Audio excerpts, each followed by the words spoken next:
Practice 21. Course inquiry. Hello, I'm Katie Gray, Director of Language Studies, Oxford. Yes, hello. I've been referred to you because I'm inquiring about the language courses that you run. I'd like to find out a bit more about them. OK, well, we run quite a few different courses for graduate students and for some undergraduate students who meet the prerequisite. Tell me about your situation. I am doing the last year course for my undergraduate degree. I have several friends studying in this program, saying that I might be eligible for this course. It is indeed open to university students who have yet to complete their undergraduate degree, provided that they show evidence of satisfactory attainment in their studies. Besides, if undergraduates need to obtain credit for their study in Oxford, we are happy to discuss with the students' home universities how this can be arranged. Good. Can you tell me something more about the program? We have offered this very successful program since 1989. The program combines the opportunity for in-depth study of social and cultural aspects of modern Britain with advanced teaching in the use of English language within the context of the Oxford educational system.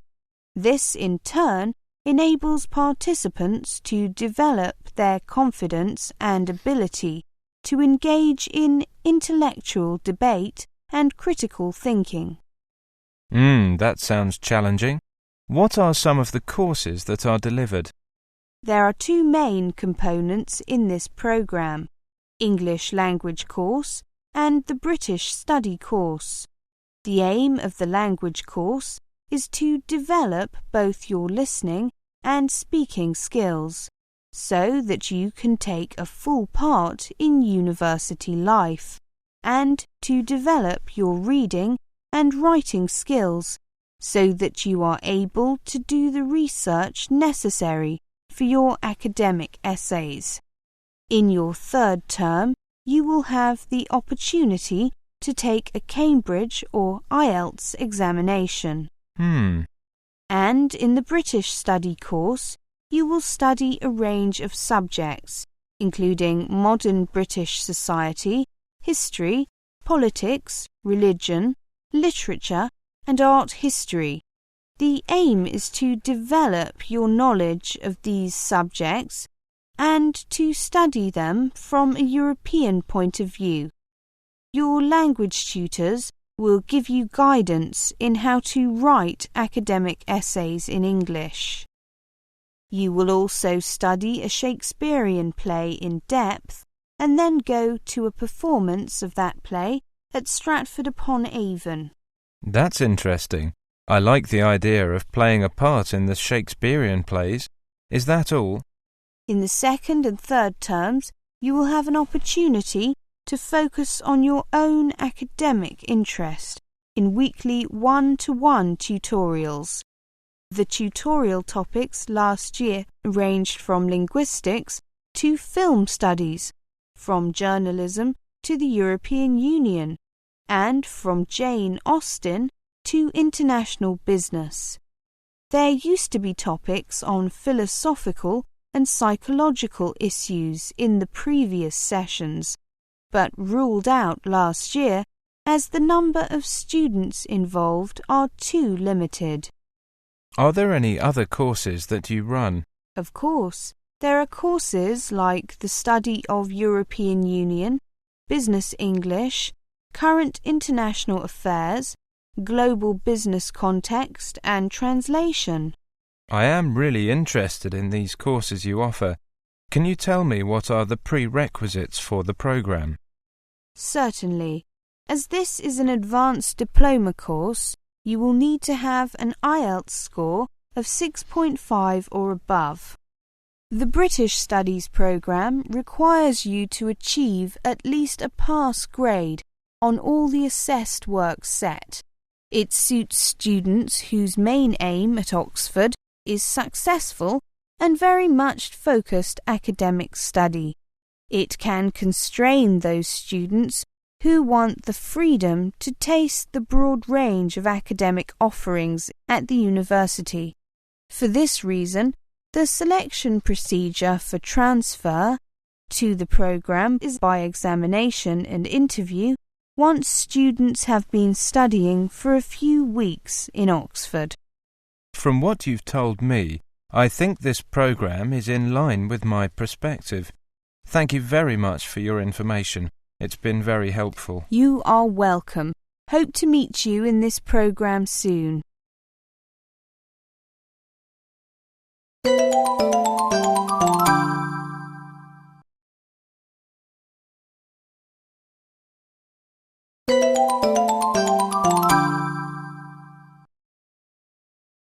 Practice 22. Okay, welcome back to the new term. Hope you've had a good time in your vacation and that you're ready for the thesis paper. What I'd like to do in the session is to give you the opportunity to ask questions on writing the paper, because, as you know, a thesis paper is one of the most difficult and long-lasting tasks for students. Writing a thesis paper is a big challenge. Students often face a great number of problems. I'd like to try my best to help you to solve these problems. Dr. Brandy, can you describe the steps which we should take during our thesis paper writing process for us? Right, good question. It is indeed very important to understand that your task is to divide your thesis paper into several parts. It is difficult to think over the whole task, so you should create a plan and follow it. The first step, of course, is to create a topic. Choose something interesting, informative, and catching as a theme of the thesis. I still haven't got any idea what I want to do it on. Don't worry, the paper is due at the end of the term. You will have time to think it over. The second step is to make a literature investigation. Gather as many literature sources as possible and find information on the internet. After that, it's time to make a practical investigation. Your personal experiments that can make your thesis paper interesting and unique. This is the part that I feel extremely difficult. I mean, all the experiments are based on the research done by somebody else. It's hard not to use the previous study. Yes, you are right. You should tell about your own researches in your thesis paper, not only to mention some outside discoveries. But as it is impossible to do without the outside help while preparing your thesis, you should mention all the sources which were used for your thesis paper.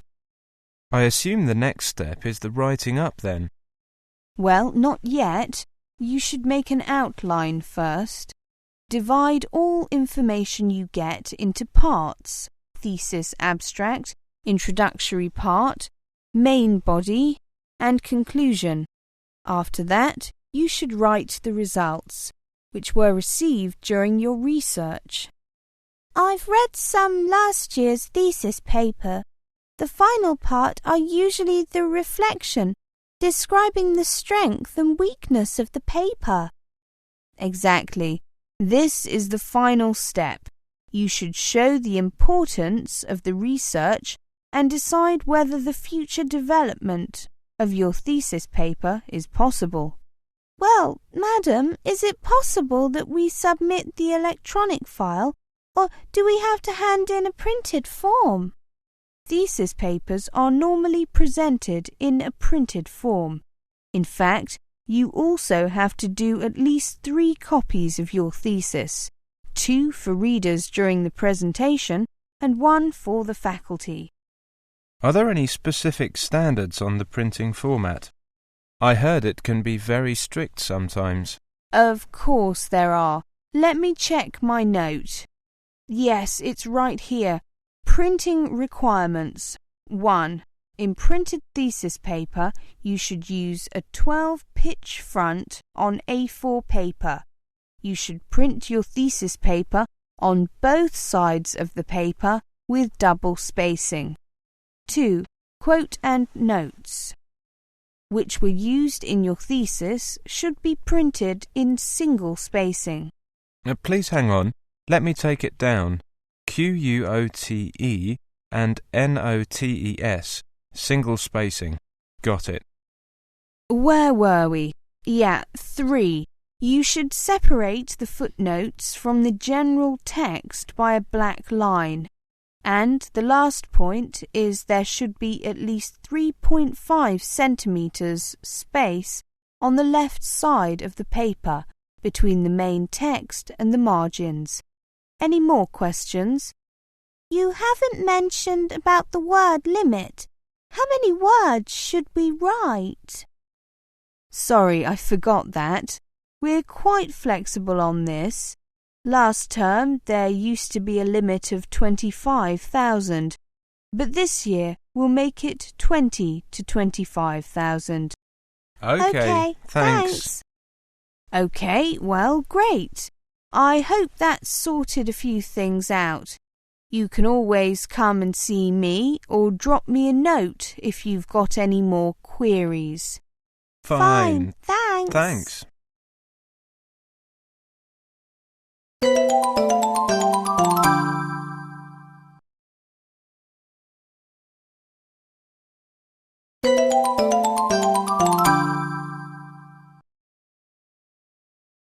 Practice 24. Hi, Jack. How are you doing these days? Hi, Jessie. I'm doing good. I guess you are doing the same thing as me. Working on the survey, right? Yes, I'm very interested in food quality, which is a popular topic in recent days. What's more, we are so familiar with it that nearly everybody can say something about it. As a result, the survey is easy for me to design. You really chose a good topic. I was wondering what we care about most and what played an important role in our daily life. Finally, I got the answer after I joined a meeting. A meeting? It seems you made a lot of efforts on the preparation. It's true. In fact, I didn't plan on this. I was going to the National Library for some enlightenments when I found the meeting there. Well, there must be crowded. What was it about? It's about the relationship between private cars and our qualities of life. The professors presented some of their research, and then we discussed which, in my opinion, was my favourite part, the accessible discussion of the research where I got different ideas on this question through others' attitudes. It's really nice. I think you have already finished your survey. So, what about the respondents? Who are your targets? I was planning to give it all to my classmates and friends at first, but later I decided to let adults, like our parents, to do this survey as well. That sounds more objective. I mean, they don't need to take a large percentage of the respondents, but it is necessary. That's what I thought about, so I handed out most to students. Tell me some details about your survey, because mine has not been finished. Let me see if I can get some information. Okay, I would like to do some research on the quality of cars made in different countries, but my professor said it was a little bit difficult, because I cannot get exact information from the companies. So I changed my topic to the comparison between new cars and old cars, what people's attitude towards it as well as the security and insurance. So your project subject is between new cars and old cars, right? It is an interesting topic, for it really influences our life and people are talking about it every day. You are right. As for it is a big issue and needs a large number of respondents, I gave it to 2,500 people, but only collected back 2,000. 500 people didn't do it seriously, but luckily it's already enough. Wow, good job! Tell me your results. You know, one of my questions is what the main factors people consider when they buy cars. Guess, what do you think of the answer? I think... Is it the outward appearance of the cars? Most girls would probably care about it. Or the brand of it, because it can show their status. I guess so. Well, the price of cars is the number one concerned issue, and the followings are the power steering, whether ideal or not, and the security index of the seat belts. Oh, really? It is quite different from my prediction. I think price is the basic thing students would consider, since they don't have the ability to afford it. Yes, that is the truth. It ranks the fourth according to my survey. As the professor said at that meeting, parents nowadays are all willing to buy their children a car, not only for the prices are lower, but also they found it very convenient for both of them. It's true. For girls, they may consider much more on its brand and the appearance, while boys care about its green index. In other words, whether it can protect or destroy our environment. Well, the result also surprised me a lot. What's more, let me show you another one. There was a question like, why do some people prefer to buy old cars? And the answer was, they are classical, cool, and above all, cheaper, of course. Yes, they are. Now the price of old cars is only 10% of that of new cars. However, they forgot one thing. That is the following payment of it. You know, it is much easier to have problems and needs to repair at a very high rate. What's worse, when you buy insurance for that, you have to pay a large sum of money on it. So I suggest they put much attention on the safety and insurance of the car, no matter new or old.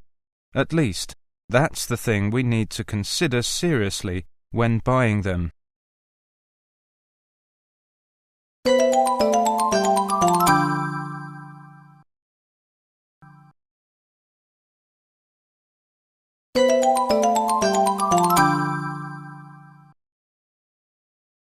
Practice 25. Today I have with me Anna Pamela, who was a student at this college, how long ago? I was here 2.5 years ago. Anna was a student in this academic writing class when she was at this college, and she is here to tell us about the many problems facing a non-native speaker in an Australian tertiary institution. What have you been doing since your graduation, Anna? I was quite lucky when I left the college because I got a job pretty quickly with the local council. I'm still with them. Could you please tell the class what course you took here at the college? Yes, certainly. I originally wanted to work in advertising, but I found it was too hard because of my English, and so I changed my direction. And, well, I'm glad I did, because I've now got an associate diploma in nutritional science, and that's how I managed to get a job in the council. What exactly do you do in the council? I work with the chief dietitian, making sure that the meals prepared for the Meals on Wheels program are nutritionally balanced. Meals on Wheels provides food for the older people in the community who can't get out of their flat or their house. It's a very demanding job, but I like it.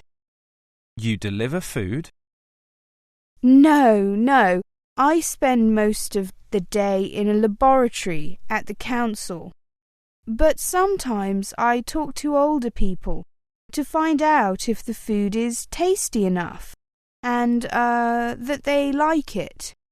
I spend a lot of time in the kitchens too, making sure that the food is of good quality. What exactly were the problems when you first arrived at the college? I was very shy, you know. I couldn't communicate with the students in my class because most of them were Australian.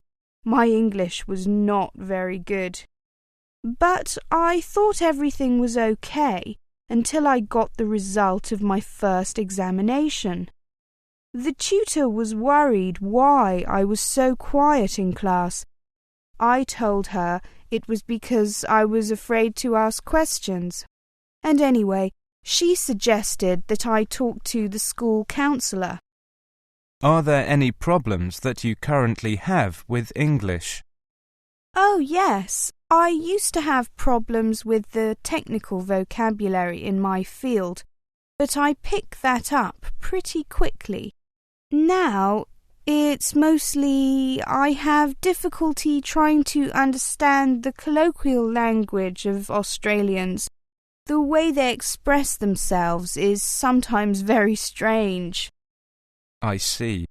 How do you increase your vocabulary, for instance? I listen to the radio a lot. Interviews on radio, talkback programs, that sort of thing. I find that really helps me. It's better than just watching TV. And actually, I keep a journal of the expressions I hear. Some people collect stamps, and I collect new words and English expressions. Let's talk some more about your course at the college. Do you remember any study projects that you were involved in? Let me see.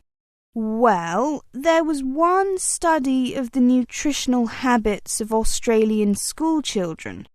We had to produce a questionnaire for a group of 20 kids, and we discovered that too many children either didn't have any breakfast at all, or else they ate foods for breakfast that were much high in sugar. These are two major dietary problems. Why? It's complicated, but breakfast is an important meal because your metabolic rate, the rate at which the body burns up food, is faster the earlier you begin eating in the day. So, if you want to have lots of energy, eat a good, balanced breakfast. You need a higher metabolic rate, you see. Also, too much sugar in the diet can cause the blood sugar level to rise very quickly at first and then drop rapidly. For breakfast, this is bad because later you are more likely to feel sleepy and unable to concentrate. So, eat a good breakfast. You'll think better, concentrate better, and yes, you'll probably score better in your exams. One last question. What about your future? Have you any immediate plans? Well, in the short term, I'll continue to work for the council and gain more experience there. I hope to get a position in a hospital, which would be much more challenging than my present job. After that, my long-term goal is I have a dream to open my own business, an agency, providing nutritional advice or giving consultations, or I might have to go back to my own country instead and do what I can to improve the diet of my people at home. Modern influences are causing great changes to the traditional diet. I see. Now, does anyone have any questions for Anna? Yes, in the first row.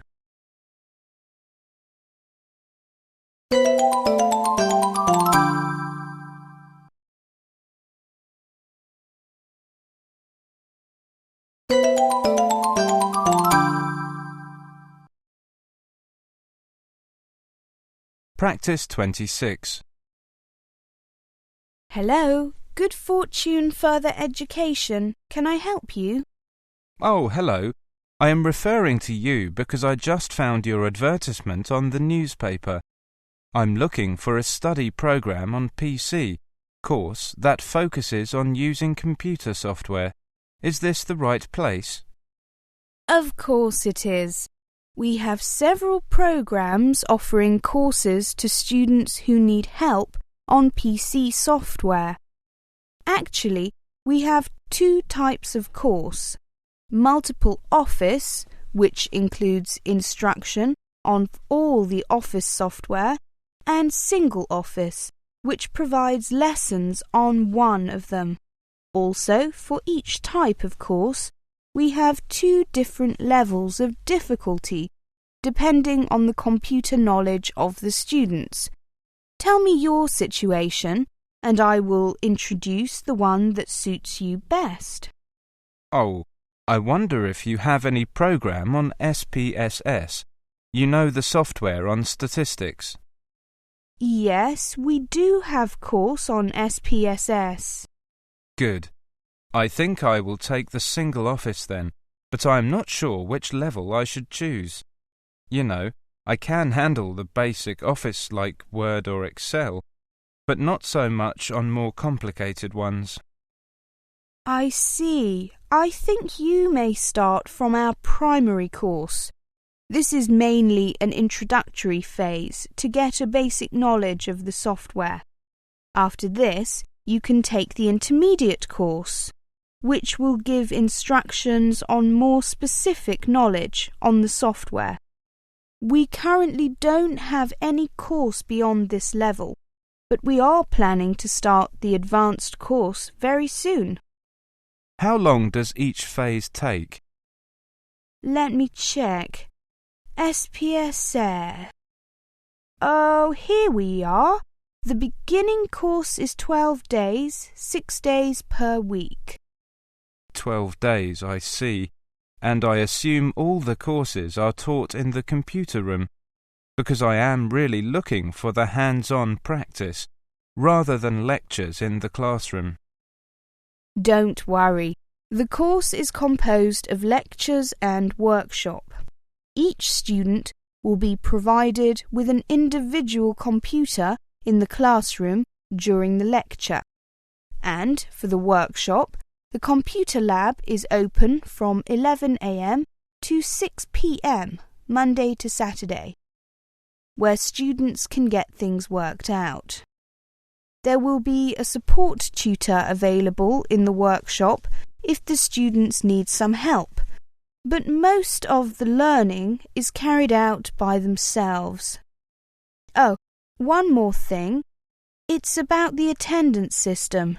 You should inform the school centre in advance if you can't make it, or you may run the risk of being expelled, as the attendance system is run by computer.